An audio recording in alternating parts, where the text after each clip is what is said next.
咁我今次嚟咧，最主要咧就係通過一個考察團，咁啊嚟到依度深圳參觀你哋依個醫院嘅。咁我覺得你哋醫院個醫療設備啊，樣樣都係非常好嘅。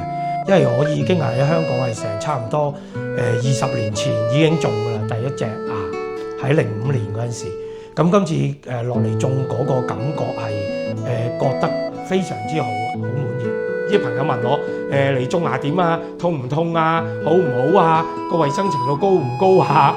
服務好唔好啊？最緊要安全掂唔掂啊？個儀器啊嗰啲，我話基本設備上啊，樣樣嘢其實講句，而家你國內嘅醫療真係一模一樣，仲你哋事先做嘅嘢仲比香港好。咁即係譬如你好簡單做之前個口腔，通常我哋都一打麻醉針就即做㗎啦。咁你都會同我哋消毒啊。咁同埋個手術室內都係通常好似做都係好似你哋牙科診所咁喺個咁樣做嘅，即係唔會用一個無菌式嘅手術室去做。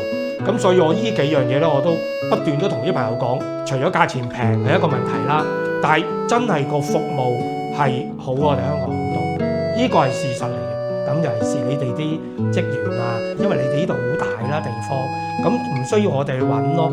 咁同埋聯繫啊，同埋嗰個之後嗰個售後嗰個服務咧，係非常之好嘅，即係會提我哋幾時嚟啊，帶我哋做好多嘢，咁都唔需要我哋自己去處理好多問題，因為我哋都年紀都屬於係大㗎啦，咁所以係好滿意咯，即係如果我哋香港人形容係一個5星級服務咯，係相當滿意嘅。